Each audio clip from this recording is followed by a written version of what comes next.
கோடை காலம் தொடங்கியுள்ள நிலையில் வனப்பகுதிகள் காட்டுத்தீயால் பாதிக்கப்படுவது அதிகரித்துள்ளது.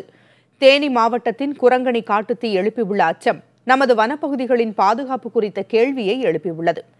இந்நிலையில் கோவை வனக்கோட்ட பகுதியில் நிலவும் சூழல் பற்றிய பதிவை பார்க்கலாம்.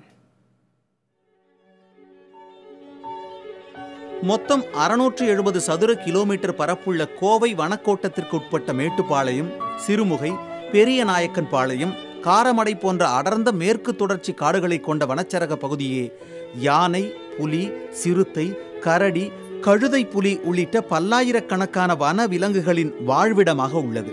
கடந்த 4 ஆண்டுகளாக பருவமழை போதிய அளவில் இல்லாத நிலையில் இந்த பகுதி காடுகள் பசுமை இழந்து காணப்படுகின்றன. ஒரு நாளுக்கு 250 கிலோ உணவும் 200 லிட்டர் தண்ணீரும் தேவைப்படும் யானை போன்ற உயிரினங்கள் அவை கிடைக்காத காட்டை விட்டு வெளியேறுவது அதிகரித்துள்ளன. இதனால் காட்டை ஒட்டிய மனிதர்களுக்கும் பாதிப்புகள் தொடர்கின்றன. யானை மனித மோதலில் கடந்த 5 ஆண்டுகளில் 64 மனிதர்களும் 59 யானைகளும் இறந்திருக்கின்றன என்ற புள்ளி விவரமே இதற்கு சான்று. செயற்கையாக குட்டைகள் ஏற்படுத்தப்பட்டுள்ளது. அந்த குட்டைக்கு ரிவர்லேருந்து தண்ணி கொண்டு வந்திருக்கோம்.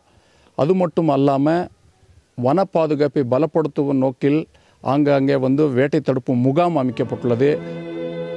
கோடையில் எதிர்வரும் ஆபத்தை புரிந்து கொண்டு கூடுதலாக சில திட்டங்களை இந்த ஆண்டில் வனத்துறை மேற்கொண்டு வருகிறது.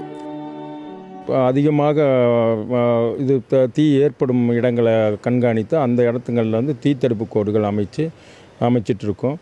தொடர் கண்காணிப்பாக மாவட்ட நிர்வாகம் அதிகமான ADWs anti poaching watchers, ADW watchers எல்லாம் கொடுத்துருக்காங்க. வனத்துறையின் இதுபோன்ற புதிய முயற்சிகள் வறட்சி கால அபாயங்களை ஓரளவே குறைக்க இயலும் என கருத்து தெரிவிக்கும் இயற்கை ஆர்வலர்கள், காட்டில் தீப்பிடித்தால் அதனை அணைக்க எந்த உபகரணங்களும் வனத்துறையிடம் இல்லை என்கிறார்கள்.